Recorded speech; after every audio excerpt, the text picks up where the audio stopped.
Hey, Jeffrey Craner here. Thanks once again to everyone who signed up to the Night Vale Patreon, and also all of you upgrading your membership this summer.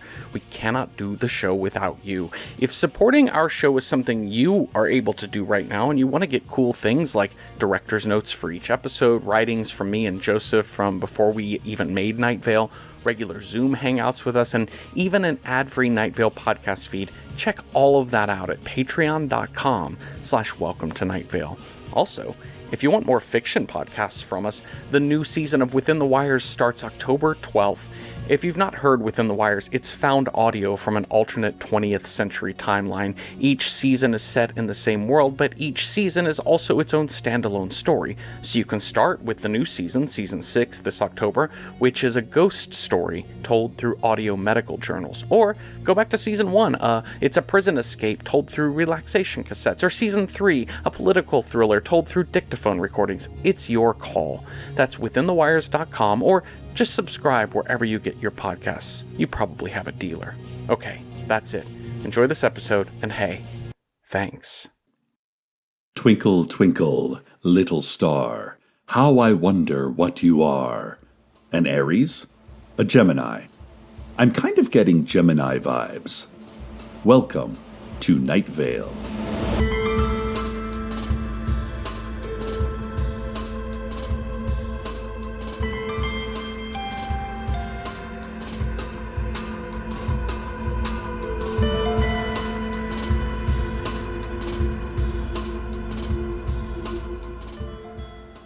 Top of the news. Frank Chen. That's right. Back in November of 2020, Judge Chaplin issued a ruling in the case of the family of Frank Chen versus Night Vale. This ruling required that the town of Night Vale and the sheriff's secret police return Frank Chen to his family, exactly as he was on the day of the murder. If they did not comply within 1 year, the family of Frank Chen would receive full ownership of the town of Night Vale. First, the sheriff tried cloning Frank, but that was ruled to not fit the requirements. And then they tried using a time machine to retrieve a living Frank Chen from the past. But that ended up making a real mess of the timeline, which we are still trying to sort out. I think me and Michelle Wynn are cousins now? Somehow? Anyway, the sheriff announced today to a room of reporter, it was me, I was the only one there, that they have finally gotten Frank Chen.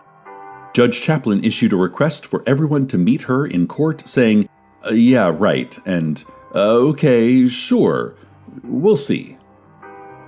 More soon, but first. Election season is coming up, and so it is time to talk about your civic responsibility.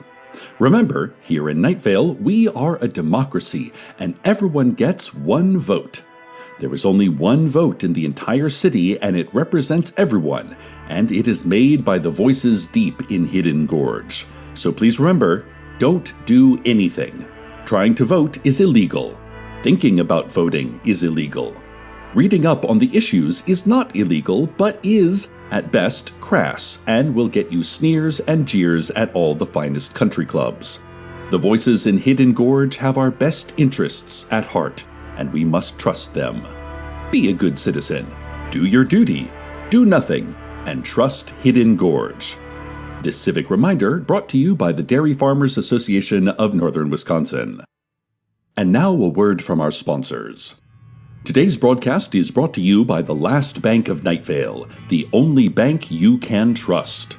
Their slogan, carved in marble over their front door, is, "We were here for the beginning, we shall be here for the end." And if that doesn't make you feel like your money is in safe hands, I just don't know what will. The Last Bank of Night Vale is proud to present the Fall Fair, which will be taking place on the grounds of the Night Vale Elementary School this Saturday. There will be carnival rides, carnival games, carnival secrets, and carnival dark tunnels leading to carnival caverns. There will be men in overalls whose arms are thick with matted hair and who smell of old cigarettes. These men will lean against the metal frame of the Ferris wheel, laughing in thick, hacking coughs, lungs spent and sputtering. There will be a woman sitting in a car at the back of the parking lot, looking at the fun in the distance and crying, although she does not know why she is crying, and she will think that soon she will be born anew, although she has no idea why she should feel this way. Also, there will be a raffle. First prize of this raffle is a 1992 Cadillac Eldorado. Second prize is a set of steak knives. Third prize is you're fired. Thank you to the Last Bank of Night Vale for what sounds like a delightful civic affair. The sheriff's secret police have arrived in court with their Frank Chen. The man in the courtroom certainly looks on the surface like Frank, but he is in many other ways very different. He is wearing a fedora cocked at a jaunty angle, has a pencil-thin mustache, and is smoking a hand-rolled cigarette. "Buongiorno," he said to Judge Chaplin and winked. "What?" Judge Chaplin said. "Exactly is happening here, Sheriff." Sheriff Sam said, yeah, so this Frank Chen only speaks Italian?" "This is in no way our Frank," shouted May Chen, representing her family. "Come on, this one is obvious." "It does seem pretty obvious," said Judge Chaplin. "Yeah, okay," said Sheriff Sam. "This one isn't our best work, but you have to admit that he is some kind of Frank Chen." "Scusi, che cosa hai detto?" Frank said to the sheriff. The judge banged her gavel. "Obviously not. No," she said. "Out." The sheriff shrugged and led whatever version of Frank Chen this is out of the courtroom. May collapsed in her chair from exhaustion and false hope, and the months of waiting and thinking, maybe this time. She hated herself for losing control in public and hated herself for hating herself. Because wasn't it okay to be vulnerable? "I'm fine," she said, although no one had asked. "I'm fine." And now, the Children's Fun Facts Science Corner. Today, let's learn about astronomy. First, there are planets. Now, these can be green, or orange, or blue, and any size, from miniature up to gotta have it. We ourselves live on a planet which is called Hugo. I mean, that's not what we call it, but we aren't the only ones in the universe who have named it, and sometimes it's nice to get outside of your cultural box. Then there are the stars. These are very hot, and if you tried landing on one, your feet would start melting and your parents would get very annoyed with you. "You're getting melted feet all over the floor, and didn't I tell you not to go walking around on stars?" Then there is the void. This is most of it. Almost all of it is just void. There's not a lot to do or see in the void, but there is a lot of distance. People really underestimate how roomy space is. If you've been looking for privacy, some time to yourself, you could definitely do worse than space. Finally, there is you. Yes, you are part of space. Astronomers have named you Nimbus Hereticus Prime, which is a really cool name, even if it wasn't what you thought your name was. And I think that about covers astronomy. This has been the Children's Fun Fact Science Corner. I've done some looking into the Frank Chen situation, by which I mean I sent an intern to do some looking into the Frank Chen situation. Intern Jessica Charles was sent with a list of questions to the Office of the Sheriff's Secret Police. Now, I thought Jessica would just drop off the list and ask them to send answers over to the radio station at their convenience. But it seems, instead, she ignored her duty and poked around, trying to find out secret and hidden information. Now, Intern Jessica, that is not what journalism is. Journalism is asking officials questions, and then printing whatever they say as though it were the truth. If we were going to start trying to find out what actually is true, our work would never end. But anyway, Intern Jessica found a door that glowed with a bright purple darkness and gave off a hum that scrunched the skin and flickered the eyes. She stepped bravely through the door and found herself scattered across several universes at once. She only had time to briefly call me and let me know what was going on just as her very being was torn across 1,000 worlds